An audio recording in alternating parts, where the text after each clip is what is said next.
बहुत बहुत स्वागत है आप सभी का। नमस्कार, मैं हूं आपके साथ प्रीति। आइए बुलेटिन की शुरुआत करते हैं सुबह 7 बजे की हेडलाइंस के साथ। पश्चिम बंगाल में तीसरे दौर के लिए 62 सीटों पर मतदान शुरू। सुरक्षा के पुख्ता इंतजाम, 418 उम्मीदवारों की किस्मत दांव पर। उत्तराखंड में हाईकोर्ट की सख्त टिप्पणी के बाद सरगर्मी तेज। कांग्रेस विधायकों की राज्यपाल से मुलाकात। कहा राष्ट्रपति शासन हटने की सूरत में पहले मिले सरकार बनाने का मौका।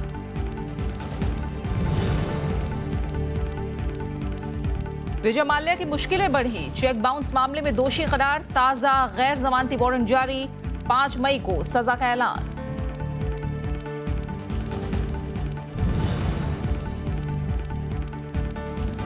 बढ़ते पारे से गहराया सूखा संकट। कांग्रेस की पीड़ित राज्यों के मुख्यमंत्रियों की बैठक बुलाने की मांग। केंद्र ने दिया हर संभव मदद का भरोसा। ओडिशा के कई इलाकों में पारा 46 के पार।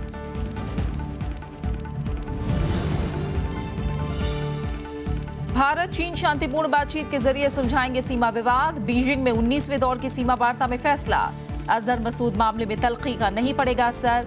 उच्च स्तरीय संवाद बढ़ाने पर जोर। और सबसे पहले बात विधानसभा चुनाव की। पश्चिम बंगाल में तीसरे दौर के लिए आज वोटिंग शुरू हो गई है। तीसरा दौर पश्चिम बंगाल में सबसे अहम दौर है। सीटों के लिहाज से इस दौर में सबसे ज्यादा 62 सीटें हैं। इनमें बर्धमान, मुर्शिदाबाद, नादिया जिले और उत्तर कोलकाता की सीटें शामिल हैं। इस दौर में 3400 मतदान केंद्र संवेदनशील हैं।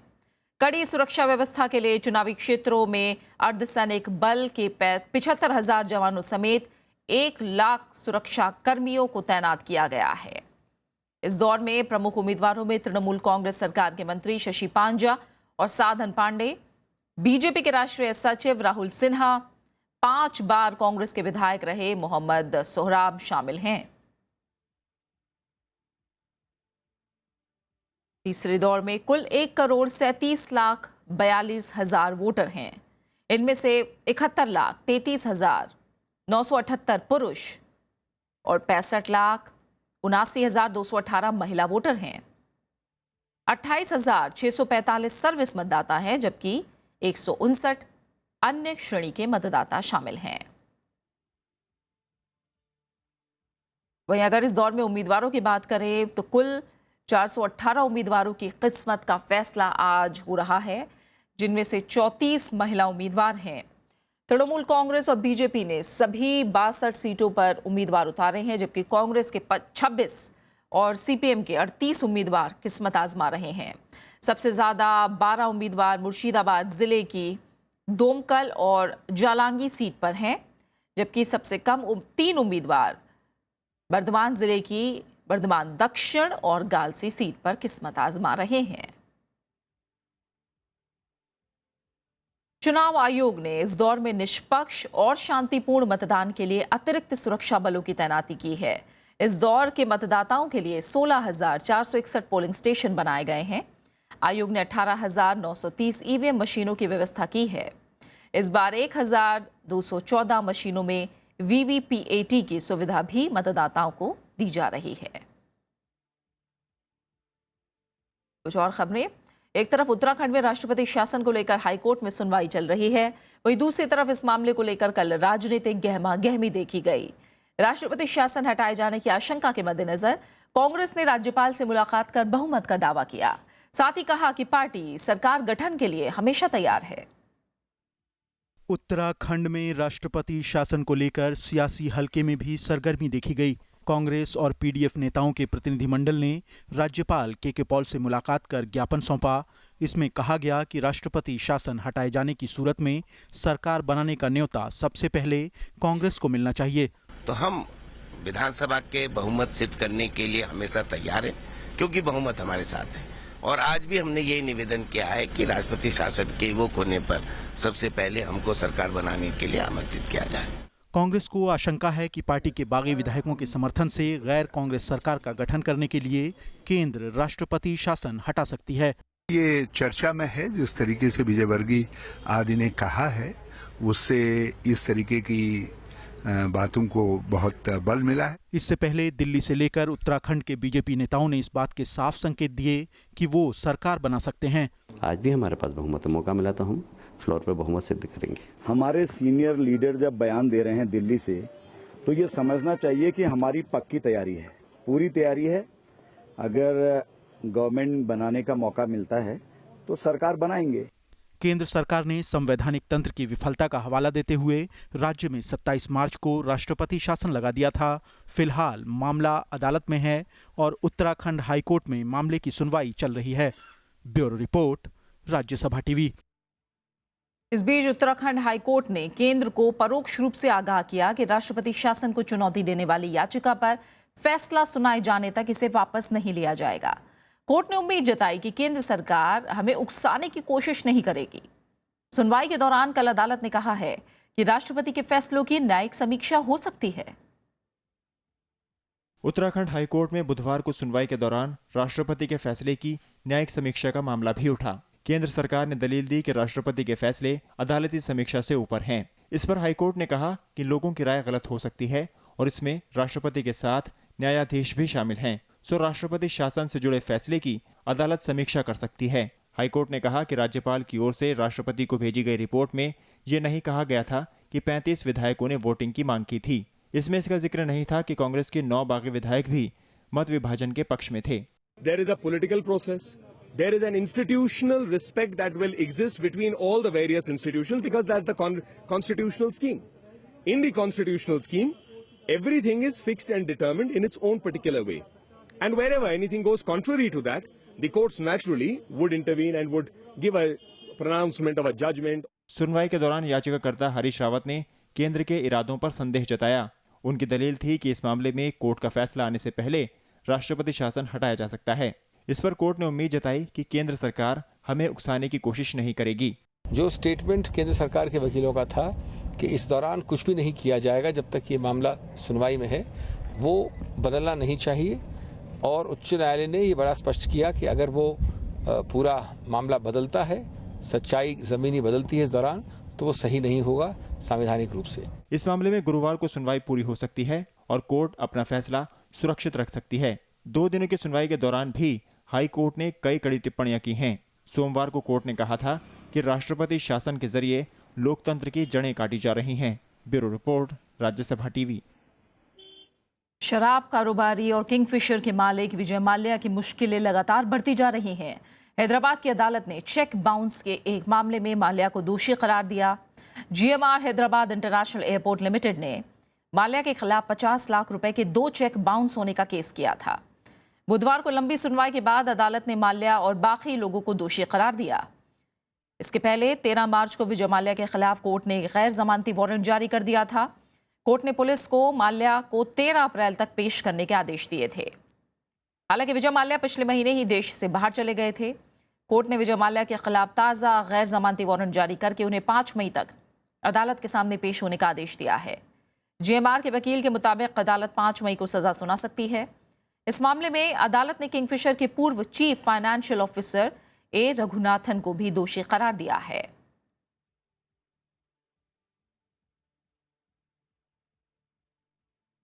केंद्रीय मंत्रिमंडल की कल हुई बैठक में कई अहम फैसले लिए गए हैं। सरकार ने प्रतिपूरक वनीकरण निधि विधेयक 2015 में संशोधनों को मंजूरी दे दी है। इस विधेयक का मकसद वन भूमि के इस्तेमाल से मिलने वाली राशि का पारदर्शी तरीके से उपयोग सुनिश्चित होगा। सरकार जल्द ही इस बिल को संसद में पेश करेगी। इसके अलावा पेरिस में 2015 में हुए जलवायु परिवर्तन को लेकर वैश्विक जलवायु समझौते पर दस्तखत करने को भी मंजूरी दे दी गई। स्थायी समिति ने उस पर सुझाव दिए, उसमें से 20 प्रमुख सुझाव मान लिए हमने और उसके अमेंडमेंट्स को आज मान्यता दी है। तो अब अमेंडेड कैंपा बिल तैयार हो गया, आज कैबिनेट से मंजूरी मिली है। अब ये सुधारित बिल, जिसमें स्थायी समिति के निर्देशों का बहुत मात्रा में समावेश है और ऐसे सारे सुधारों के साथ ये बिल अब संसद में पेश होगा। रिजर्व बैंक के गवर्नर रघुराम राजन ने तेज विकास से उपजी खुशफहमी के खिलाफ आगाह किया है। उन्होंने इससे बचने की सलाह दी है। रघुराम राजन ने कहा कि विकास के रास्ते पर अभी लंबा सफर तय करना है। उन्होंने कहा कि रिजर्व बैंक के गवर्नर के नाते उन्हें व्यवहारिक सोच सामने रखनी होगी, इसलिए इस खुशफहमी का शिकार वो नहीं हो सकते कि भारत दुनिया की सबसे तेज बढ़ने वाली अर्थव्यवस्था है। उन्होंने कहा कि 1960 में चीन भारत से पीछे था, लेकिन आज उसकी अर्थव्यवस्था भारत से 5 गुना बड़ी है। राजन का ये बयान अंधों में काना राजा वाले बयान की आलोचनाओं का जवाब माना जा रहा है। As a central banker who has to be pragmatic, I cannot get euphoric if India is the fastest growing large economy. Our current growth certainly reflects the hard work of the government and the people of the country. But we have to repeat this performance for the next 20 years before we can give every Indian a decent livelihood. खबरें जारी हैं, हम लौट रहे हैं एक छोटे से ब्रेक के बाद।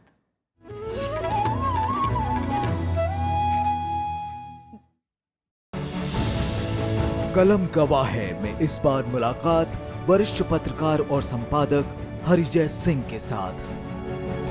राजीव गांधी को जीन्स से कुर्ते पैजामे में ट्रांसफर क्लोजली देखा। 45 मिनट्स ऑफ द रिकॉर्ड ये मुझसे बातचीत की। फ्री मूवमेंट हो, entry permit, exit permit to begin with. बाद में जब ज़्यादा अपने कॉन्फिडेंस बिल्डिंग हो जाएगा तो ये भी खत्म कर दिया कि एग्जिट परमिट और परमिट। कलम गवाह है श्रेष्ठ संपादकों से संवाद, सिर्फ राज्यसभा टेलीविजन पर।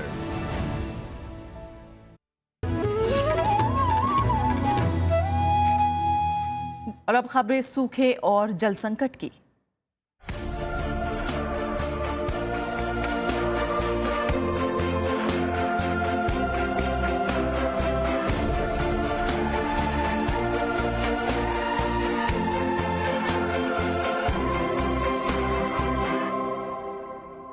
महाराष्ट्र के लातूर में अब तक ट्रेन के जरिए करीब 70 लाख लीटर पानी लाया गया है, लेकिन अभी भी लोगों को पानी के लिए कई दिनों तक इंतजार करना पड़ रहा है। हालात को देखते हुए उस्मानाबाद और अहमदनगर जिले में भी धारा 144 लगा दी गई है। इधर गुजरात में भी 450 गांवों को सूखा पीड़ित घोषित कर दिया गया है। पानी की बूंद बूंद को तरस रहे लातूर के लोगों के लिए बुधवार को जलदूत एक्सप्रेस 25 लाख लीटर पानी लेकर पहुंची। पहली बार 50 वैगन वाली ट्रेन से पानी पहुंचाया गया। इससे पहले 9 बार में 10 वैगन के जरिए 40 लाख लीटर पानी पहुंचाया गया था। लातूर के मेयर का कहना है कि ट्रेन से पानी पहुंचाने से राहत मिली है, लेकिन इसके फेरे बढ़ाने की जरूरत है।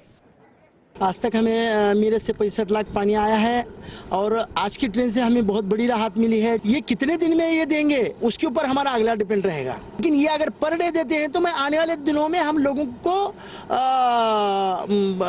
नल द्वारा पानी दे सकते हैं। लातूर के शहरी इलाकों में अभी 8 से 10 दिन में पीने का पानी सप्लाई किया जाता है। ग्रामीण इलाकों में हालात और ख़राब हैं। पानी के लिए लोगों को कई दिनों तक टैंकर्स का इंतजार करना पड़ता है। बच्चे, महिलाएं और पुरुष सब पानी की जुगत में लगे रहते हैं। कई किलोमीटर से पानी लाना पड़ता है। हालात इतने खराब हैं कि गर्मी और पानी की कमी के चलते एक बच्चे की मौत हो गई। क्या है, कुछ नहीं होता उतने में। जानवर है हमारे पास, कम पैसे आए, क्या करना। पानी नहीं पीने को 4-4 दिन टैंकर नहीं आता पानी को। बीड़ में मांजरा नदी में बना बांध पूरा खाली हो गया है। यही हाल औरंगाबाद जिले के जयकवाड़ी बांध का है, जहां अब नाम मात्र पानी ही बचा है। सूखे के चलते भूजल स्तर नीचे चला गया है। नलकूप, कुएं, तालाब और नदियां सूखे पड़े हैं। लातूर, परभणी, बीड़ और औरंगाबाद के बाद अब उस्मानाबाद और अहमदनगर जिले में जल संकट के चलते धारा 144 लगानी पड़ी है। वाटर लेवल नीचे नीचे जा रहा है। 500-600 फुट नीचे गए तो भी पानी नहीं लग रहा, बोर को पानी नहीं लग रहा है। तो ये इस वजह से मराठवाड़ा का डेजर्टिफिकेशन ऐसे ही चालू रहा तो डेजर्टिफिकेशन होने की पूरी उम्मीद है। इधर सुप्रीम कोर्ट की फटकार के बाद गुजरात सरकार ने सौराष्ट्र और कच्छ इलाके के 468 गांवों को आंशिक रूप से सूखा घोषित कर दिया है। इसके साथ ही राज्य में जल संकट से जूझ रहे गांवों की संख्या 1000 पर पहुंच गई है। केंद्र सरकार का कहना है कि सूखा पीड़ित राज्यों को पूरी मदद पहुंचाई जा रही है। जितनी भी सहायता दे सकते हो राज्यों को उनको करो और अपनी तरफ से भी जो इनिशिएटिव लिए जा सकते हैं वो लो। जो अभी तात्कालिक सूखा पड़ा है उससे मुकाबले के लिए, और अगले साल अगर ऐसी स्थितियां बने तो पहले से ऐसी स्थितियों के लिए तैयारी भी कर लो। इस मामले में हमारी तरफ से कोई कमी नहीं है। केंद्र सरकार ने मंगलवार को सुप्रीम कोर्ट को बताया था कि गुजरात के अलावा देश के 10 राज्यों के 256 जिले भीषण सूखे की चपेट में हैं और 33 करोड़ लोग इस सूखे की चपेट में हैं। बढ़ती गर्मी के बीच इन सूबों में केंद्र और राज्य सरकारों पर तुरंत राहत पहुंचाने की चुनौती है। Bureau report, Rajya Sabha TV. Marathwada का उस्मानाबाद जिला भीषण सूखे की चपेट में है। पेयजल का संकट यहां बड़ी समस्या बन चुका है। हालात ये हैं कि पशुपालकों को जानवरों की प्यास बुझाने के लिए कैटल कैंप की शरण लेनी पड़ रही है। अब तक इस इलाके में 38 किसान खुदकुशी कर चुके हैं। हमारी खास रिपोर्ट।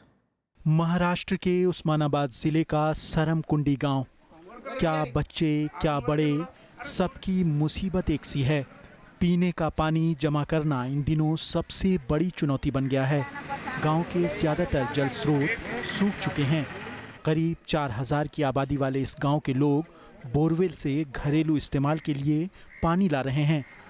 टैंकरों से पानी की सप्लाई फिलहाल शुरू नहीं हो पाई है, जिसे लेकर ग्रामीणों में ज़बरदस्त गुस्सा है। पानी है अभी बाहर से लाना पड़ रहा, गांव के बाहर से दूर दूर से लोग गड्ढे भर के ला रहे।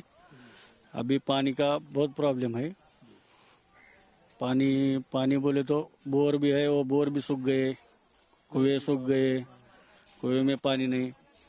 पूरे पानी के लिए लोग परेशान है। अभी आसपास टैंकर वगैरह टैंकर का तो अभी तो नहीं है।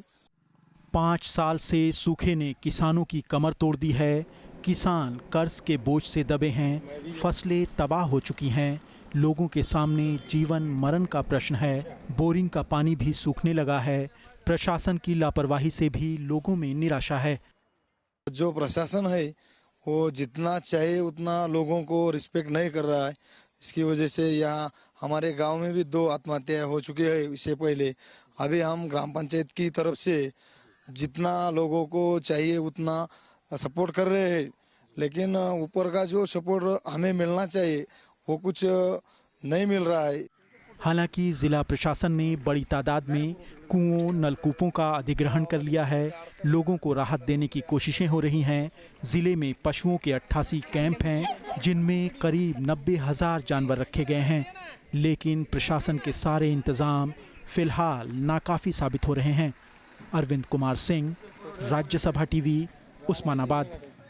और इस बीच कांग्रेस ने देश के करीब आधे हिस्से में सूखे के संकट पर चिंता जताते हुए प्रधानमंत्री से सूखा पीड़ित राज्यों के मुख्यमंत्रियों की बैठक बुलाने की मांग की है। पार्टी प्रवक्ता रणदीप सिंह सुरजेवाला ने कहा कि सरकार को सूखे का सामना कर रहे राज्यों को हर तरह की मदद मुहैया करानी चाहिए। पार्टी ने सूखा पीड़ित 3 लाख गांव में मनरेगा के तहत लोगों को काम मुहैया कराए जाने की भी मांग की। साथ ही कहा कि सूखा पीड़ित राज्यों में राष्ट्रीय खाद्य सुरक्षा कानून लागू किया जाना चाहिए। सबसे पहले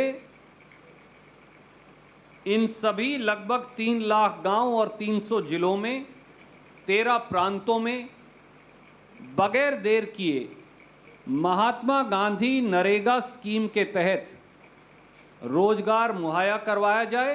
प्रधानमंत्री सभी सूखाग्रस्त प्रांतों के मुख्यमंत्रियों की और अधिकारियों की बैठक बुलाएं और अगले घंटों और दिनों के अंदर जरूरी सभी मदद व्यक्तिगत तौर से सुनिश्चित करें।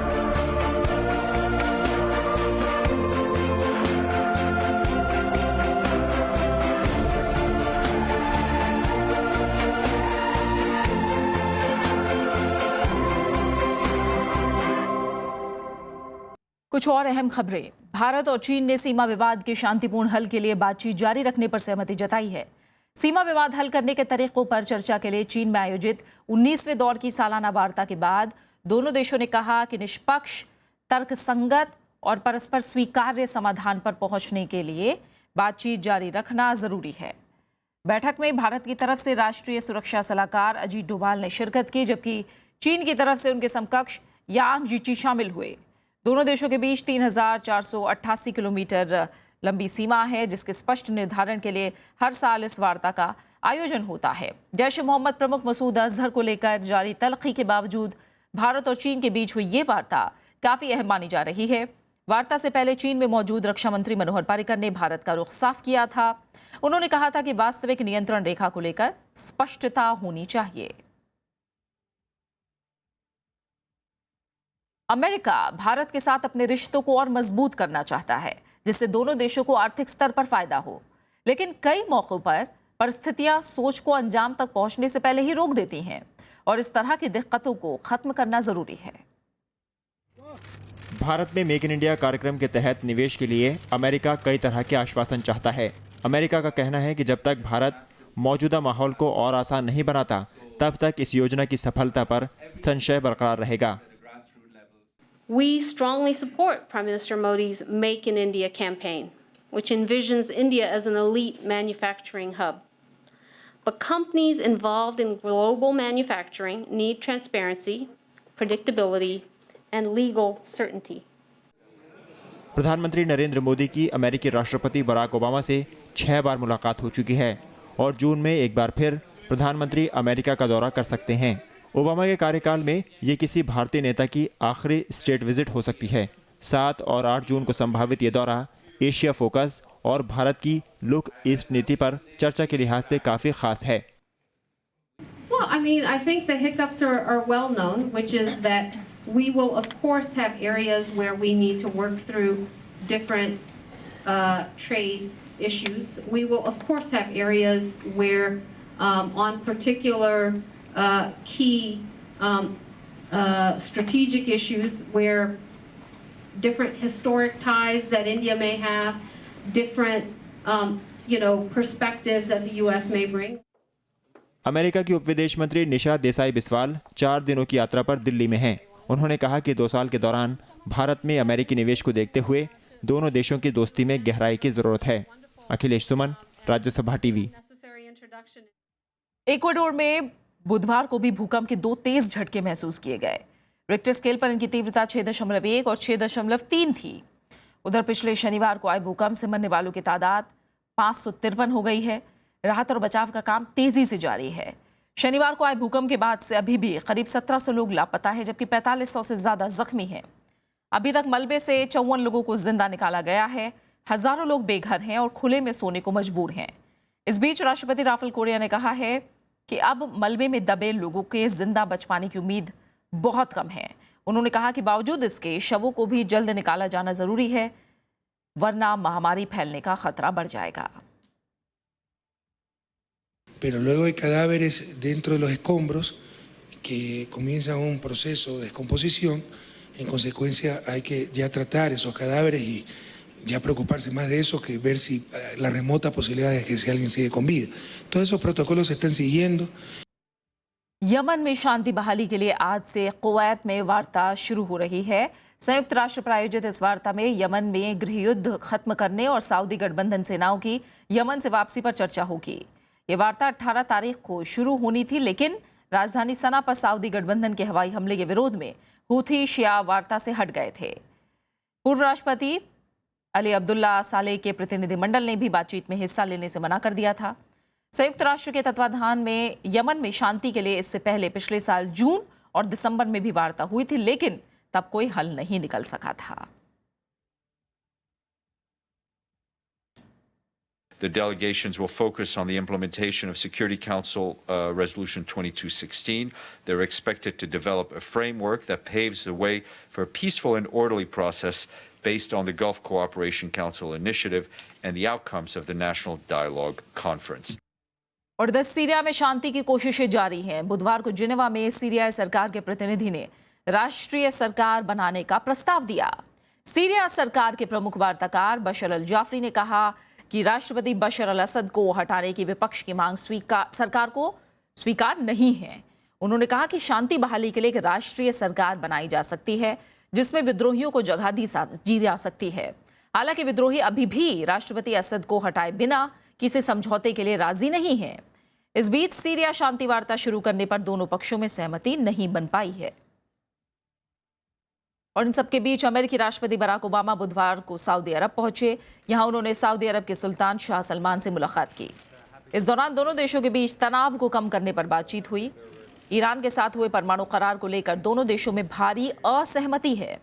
इसके अलावा अमेरिकी संसद के एक फैसले को लेकर भी दोनों देशों के बीच विवाद है। संसद ने 9/11 हमलों के पीड़ित परिवारों को ये हक दे दिया है कि वो सऊदी सरकार के खिलाफ दावा कर सकें। इसके बाद सऊदी अरब अमेरिका से अपना निवेश खत्म करने और व्यापारिक रिश्ते तोड़ने की धमकी दे चुका है। हालांकि ओबामा ने भरोसा दिया है कि वो ऐसे किसी भी कानून को वीटो कर देंगे। ओबामा को यहां खाड़ी शिखर सम्मेलन में हिस्सा लेना है। और अब आखिर में हेडलाइंस पर एक नजर। पश्चिम बंगाल में तीसरे दौर के लिए 62 सीटों पर मतदान शुरू। सुरक्षा के पुख्ता इंतजाम, 418 उम्मीदवारों की किस्मत दांव पर।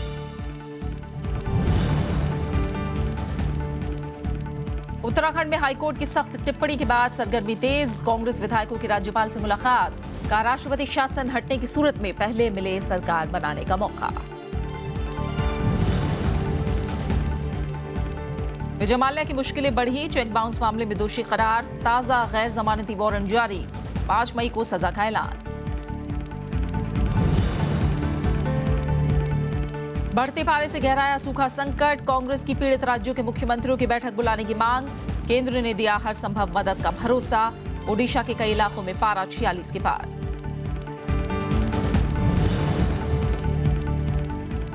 भारत चीन शांतिपूर्ण बातचीत के जरिए सुलझाएंगे सीमा विवाद। बीजिंग में 19वें दौर की सीमा वार्ता में फैसला, अजहर मसूद मामले में तल्खी का नहीं पड़ेगा असर, उच्च स्तरीय संवाद बढ़ाने पर जोर। और इसी के साथ फिलहाल इस बुलेटिन में इतना ही। आगे देखिए देश देशांतर। नमस्कार।